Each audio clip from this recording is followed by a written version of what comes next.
اللہ تعالیٰ نے قرآن مجید میں ہمارے نبی پاک علیہ السلام کے ساتھ رشتہ بیان فرمایا ہے۔ ارشاد فرمایا کہ النبی اولیٰ بالمؤمنین من انفسہم، فرمایا نبی کریم علیہ السلام مومنوں سے ان کی جانوں سے بھی زیادہ قریب ہیں۔ عزیز دوستو، بہت سارے دنیا میں رشتے انسان کے ہوتے ہیں، لیکن کچھ رشتے بہت گہرے احساس کے رشتے ہوتے ہیں۔ ان سب رشتوں میں ہمارا سب سے حساس رشتہ نبی کریم علیہ السلام کے ساتھ، اور قرآن مجید نے فرمایا کہ یہ محبوب تمہاری جانوں سے بھی تمہارے زیادہ قریب ہے۔ آج تک کوئی نہیں بتا سکا کہ جان انسان کے جسم کے کتنا قریب ہوتی ہے، تو جو جان سے بھی زیادہ قریب ہے۔ نبی کریم علیہ السلام اپنی امت کے لیے بہت زیادہ احساس فرماتے۔ یہ جو ہر عنوان پر آپ کو نبی پاک علیہ السلام کے ارشادات ملتے ہیں، تعلیمات ملتی ہیں، تربیت ملتی ہے، اس کی بھی وجہ یہ ہے کہ اللہ کے محبوب علیہ السلام بہت احساس فرماتے اپنی امت کا، جگہ جگہ پہ سمجھاتے، قائل کرتے۔ ہمارے اندر جتنی بھی کمزوریاں ہیں حضور علیہ السلام نے ان سب کی نشاندہی فرمائی۔ جن رستوں پہ ہمیں چلنا تھا ان سب رستوں کو واضح کر کے کھول کے حضور نے بیان فرمایا۔ اس کا نتیجہ یہ نکلا کہ امت مسلمہ کے پاس نصاب زندگی اتنا زیادہ ہے کہ کسی سے بھی کوئی چیز مستعار نہیں لینی پڑے گی، کسی سے بھی کوئی چیز ادھار نہیں مانگنی پڑے گی۔ سارا کچھ رسول کریم علیہ السلام نے ہمیں اپنے فضل سے اور اپنی رحمت سے عطا فرمایا، اور اس پر نبی پاک علیہ السلام کا اپنا فرمان شاہد ہے۔ کریم فرماتے ہیں کہ میری اور تمہاری مثال اس شخص کی طرح ہے جس آدمی نے آگ روشن کی تھی تو پتنگے اس میں گرتے تھے، تو وہ ان پتنگوں کو روکتا تھا کہ تم اگر آگ میں گرو گے تو جل جاؤ گے۔ وہ بار بار ادھر جاتے تھے، گرتے تھے۔ حضور فرماتے ہیں تم بھی ایسے کام کرتے ہو جو تمہیں دوزخ میں لے جائیں گے، اور میں تمہیں سینہ بند سے پکڑ کے کھینچ کے کہتا ہوں یہ کام نہ کرو، دوزخ میں جانے والا، تمہیں بچانے کی تدبیریں کرتا ہوں۔ اللہ کے پیارے رسول صلی اللہ تعالی علیہ وسلم کی جو تبلیغ ہے وہ بھی اس طرح نہیں ہے جس طرح آج میری طرح کے لوگ تبلیغ کرتے ہیں، کہ اس میں بعض جگہ پہ جارحانہ پن بھی پایا جاتا ہے، شدت بھی پائی جاتی ہے، اور بعض جگہ تبلیغ و اشاعت سے زیادہ پروٹوکول اور شہرت کا دخل ہوتا ہے۔ نبی پاک علیہ السلام کی جو تبلیغ ہے اس میں نہایت درد ہے، نہایت احساس ہے۔ کبھی آپ نے دیکھا ہے کہ ماں جب اپنے بیٹے کو سمجھانا چاہتی ہے یا باپ اپنے بیٹے کو سمجھانا چاہتا ہے تو اسے سامنے بٹھا کے جملوں کی عمدہ اور اعلیٰ ترتیب کے چکر میں نہیں پڑتا، بلکہ اس کی خواہش ہوتی ہے کہ کسی بھی طریقے سے میرا بیٹا بری عادات کو چھوڑ دے۔ اس کے لیے والدہ روتی بھی ہے، گزارش بھی کرتی ہے، سمجھاتی بھی ہے، باپ اس کے لیے بڑی جدوجہد بھی کرتا ہے، اور بیٹے کو یہ بھی بتاتا ہے کہ بیٹا میں نے تو ساری زندگی تیرے نام کر دی، اور میں یہ چاہتا ہوں کہ تو سنور جائے، تیرے اندر تبدیلی آ جائے۔ بڑی کوشش کرتا ہے والد، اور بیٹا اگر وعدہ کر بھی لے کہ ابا جی آج کے بعد شکایت کا موقع نہیں ملے گا، تو پھر بھی وہ مطمئن نہیں ہوتا، بلکہ ہم نے دیکھا ہے کہ وہ رات کو مصلے پہ بیٹھ کے ماں باپ روتے ہیں، یا اللہ ہماری کمائی نہ کہیں ساری چلی جائے، کوشش کرتے ہیں، شدت احساس ہے۔ حضور علیہ السلام کا امت کے ساتھ چونکہ بڑا حساس رشتہ ہے، تو تبلیغ دین میں آپ کو شدت احساس ملے گا، شدت احساس۔ حضور علیہ السلام کی خواہش ہے کہ لوگ ایسے کام کریں کہ جنت میں جائیں، لوگ ایسے کام کریں کہ اللہ کا قرب پائیں، میری امت ایسے کام کرے کہ دنیا میں امامت کا فریضہ سر انجام دے، یہ اس طرح کے ہو جائیں کہ ان کا طرز زندگی سب کے لیے مشعل راہ ہو، یہ سب سے کامیاب ترین وقت گزارے، اس کے لیے نبی پاک علیہ السلام ارشادات فرماتے، سمجھاتے، قائل کرتے، تبلیغ کرتے، اور پھر رات کو حضور روتے بھی کہ اللہ انہیں ہدایت کا نور عطا فرما، ان کے لیے ساتھ دعا بھی فرماتے۔ آپ حضور علیہ الصلوۃ والسلام کی سیرت مبارکہ کو کبھی دیکھیں تو ایک بات کہنے لگا ہوں، اس پر آپ غور کریں گے تو سیرت میں آپ کو اس کی گواہی ملے گی۔ نبی پاک علیہ السلام نے ہمیشہ یک طرفہ خیر خواہی کی بات کی ہے، دو طرفہ نہیں۔ ایسا نہیں کہ میں خیر خواہی کروں تو جواب میں پھر سامنے والا بھی خیر خواہی کرے، یہ نہیں۔ نبی پاک کی سیرت میں آپ کو یہ ملے گا کہ کریم نے ہمیشہ خیر خواہی کی ہے، نبی پاک علیہ السلام نے خیر خواہی کی ہے، جواب نہیں مانگا کہ میں کر رہا ہوں تو جواب میں وہ لوگ بھی خیر خواہی کریں۔ شدت احساس ایسا ہے کہ صرف مسلمان ہو جائیں، کلمہ پڑھ لیں، دین میں آ جائیں، یہ اپنے اخلاق کو، کردار کو، رویوں کو درست کر لیں، ان کے اندر مثبت تبدیلیاں آ جائیں، بس یہ ایک خواہش ہے۔ آپ دیکھیے جناب واخشی آ گئے کلمہ پڑھنے، حضرت امیر حمزہ رضی اللہ تعالیٰ عنہ کو انہوں نے شہید کیا ہے، اور وہ شہادت اتنی دردناک ہے کہ نبی کریم علیہ السلام نے گویا سب سے زیادہ آنسو ہی شاید اس وقت بہائے ہوں جب حضرت امیر حمزہ کی شہادت ہوئی، اور وہ دردناک ہے۔ ان کو بڑی تکلیف کے ساتھ انہوں نے شہید کیا، اور پھر اذیت اس کے بعد بھی جاری رکھی، تو وہ ایک دردناک پہلو ہے۔ لیکن ایسا شخص آپ کے سامنے آ کے کھڑا ہو جائے جس کی دی ہوئی تکلیف کو آپ نے بڑی شدت سے محسوس کیا ہو، وہ ہمارے ہاں تو معاف کرنے کا مزاج ہی نہیں، طبیعت ہی نہیں۔ وہ 30-40 سال پہلے جب ہماری شادی ہونے لگی تھی تو اس وقت کہیں سسرال والوں نے کوئی ایک بات کر دی تھی، عمر بیت گئی، اب بچے بھی بیائے گئے، پر ہم وہ بات بھولنے کو تیار ہی نہیں۔ جب لڑائی شروع ہوتی ہے بات وہیں سے شروع کرتے ہیں، وہ تیرے ابا نے یہ کہا تھا، بھائی اب چھوڑ بھی دے، اب تو دور بات بڑی دور نکل گئی، معاف کر دے، جانے دے۔ ہم تو ضد پال لیتے ہیں اور اس قدر زیادہ شدت کرتے ہیں کہ وہ کوئی ایسے محسوس ہوتا ہے کہ جیسے کوئی ہم نے کبھی غلطی کی ہی نہیں، تو لہذا سامنے والے نے کیا تو معاف بھی نہیں کریں گے۔ وہ جناب واخشی آئے، اور ساری بات کا خلاصہ یہ ہے کہ انہوں نے عرض کیا کہ میری بھی معافی ہو جائے گی،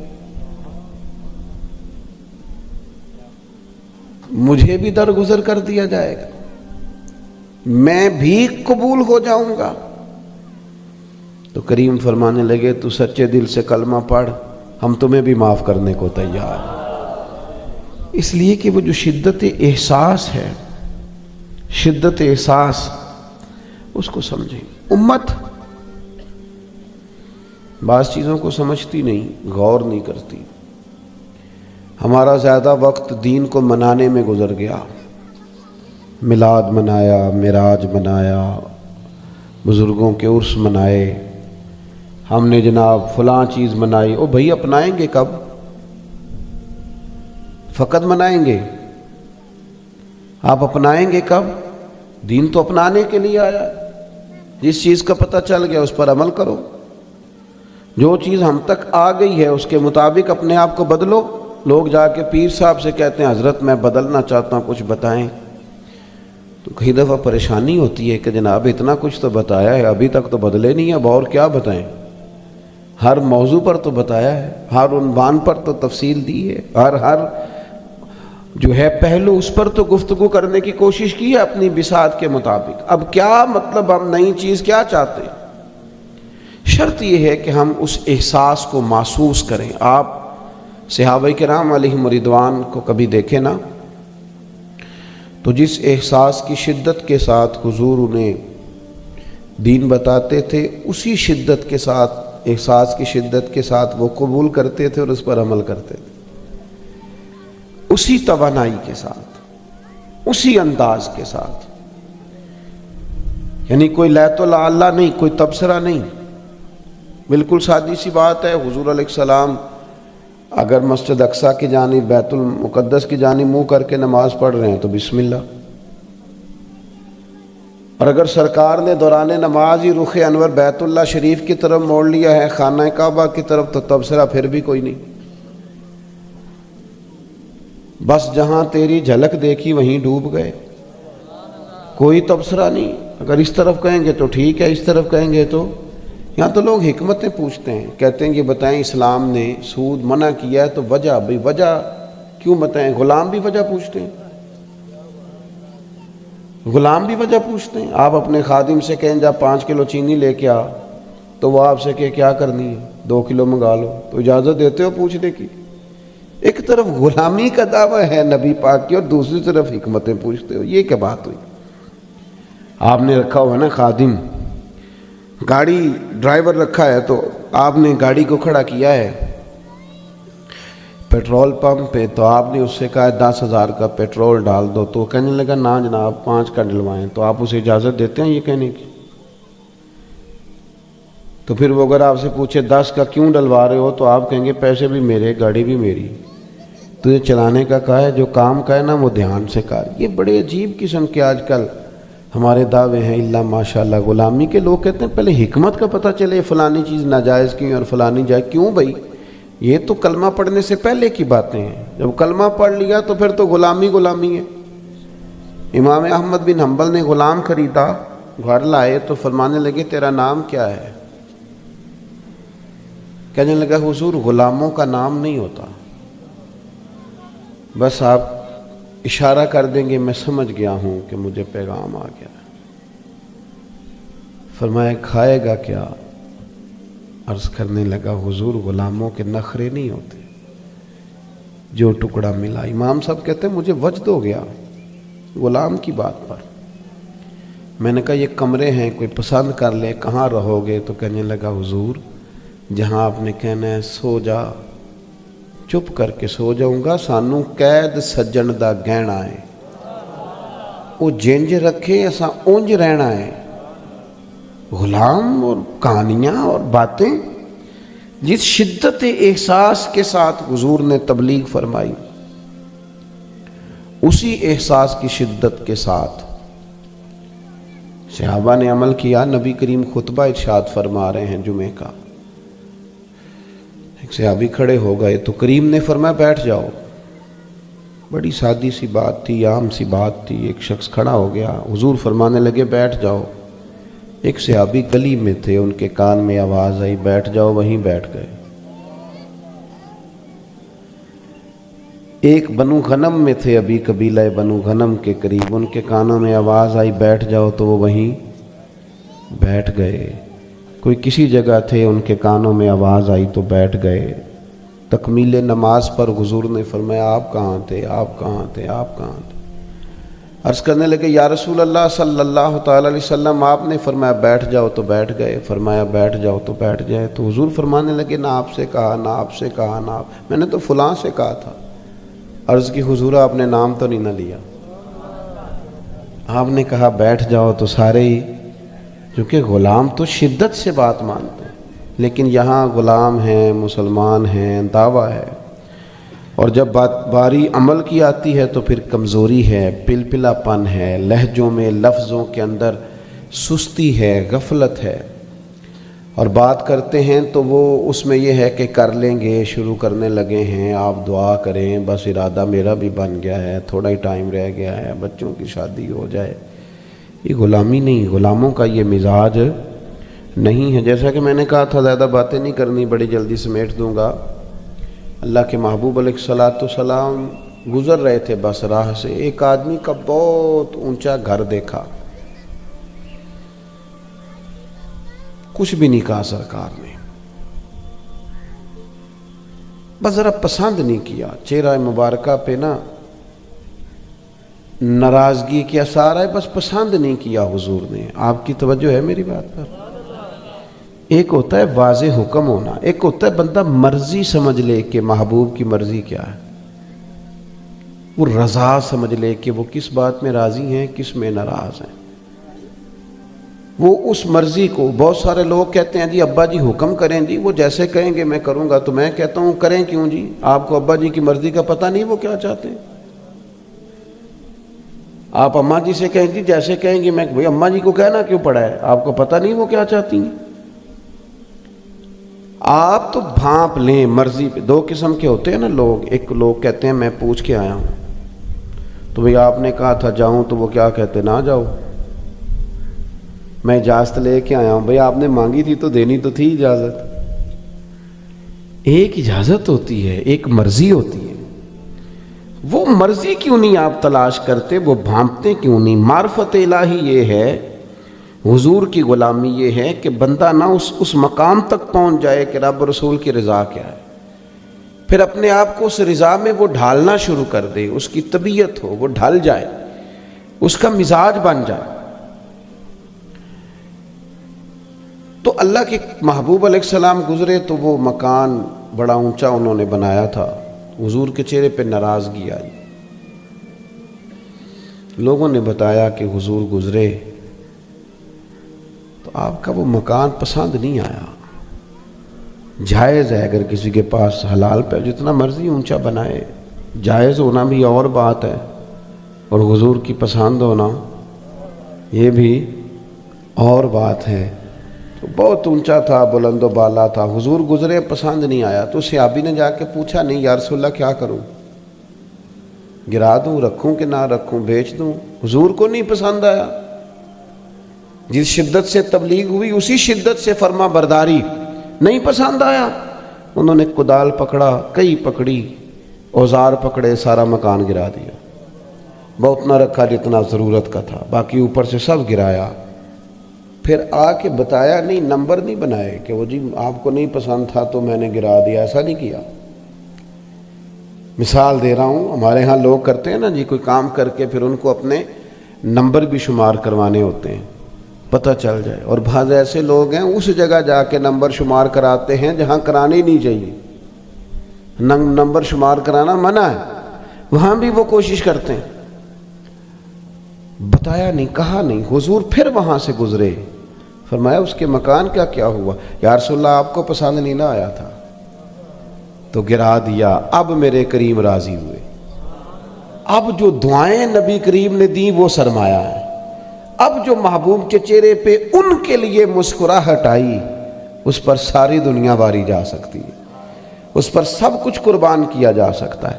تو میرے عزیز، شدت احساس کی حضور کی بارگاہ میں، اور پھر غلاموں میں بھی شدت اسی طرح غلامی کرنے کی۔ ایک بات اور آپ سے عرض کر کے پھر میں اپنی بات سمیٹنے کی طرف آتا ہوں۔ میں آپ سے عرض کروں،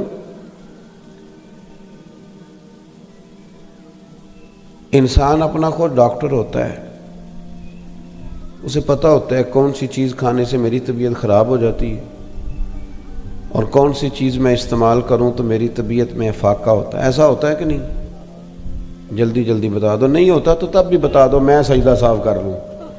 ہوتا ہے ایسے؟ پتہ ہوتا ہے نا، بہت سارے بندے کہتے ہیں یہ چیز نہیں کھانی جی میری طبیعت اس سے خراب ہوتا ہے نا ایسے، تو پھر ایک لفظ بولتے ہیں بالعموم لوگ کہتے ہیں بندہ اپنا ڈاکٹر خود ہوتا ہے، اسے پتہ ہوتا ہے۔ مجھے بھی پتہ ہے کون سی چیز میں استعمال کر لوں تو میری طبیعت پر بوجھ بنتا ہے۔ اسی طرح نا ہمیں اپنی روحانی زندگی کا بھی پتہ ہوتا ہے، کس بندے کی صحبت میں بیٹھوں تو میرا نماز پڑھنے کو دل کرتا ہے، اور کس کے پاس بیٹھوں تو مجھے غافل کرتا، کس کے پاس بیٹھوں تو مجھے وسوسے آتے، اور کس کے پاس بیٹھوں تو میری طبیعت میں سکون رہی۔ ہمیں خبر ہوتی ہے کہ کیا آج کل میرے دل میں دنیا بس نہیں ہے، زیادہ مال کی طلب آ گئی ہے، شہرت کی طلب۔ آپ کو آواز آ رہی ہے میری دوستوں؟ یہ اکثر یہ چیزیں ہمارے ساتھ ہوتی رہتی ہیں۔ اب کرنے کا کام یہ ہے کہ جب ہمیں پتہ چل جاتا ہے نا یہ چیز کھانے سے طبیعت خراب ہوتی ہے، تو لازمی ضرورت یہ ہے کہ بڑا دل بھی چاہے تو ہم وہ چیز استعمال نہ کریں۔ اسی طرح کوشش کریں، جہاں جانے سے غفلت پیدا ہوتی ہے، جہاں جانے سے دل سخت ہوتا ہے، جہاں جانے سے ہمارے دینی اور روحانی معاملات میں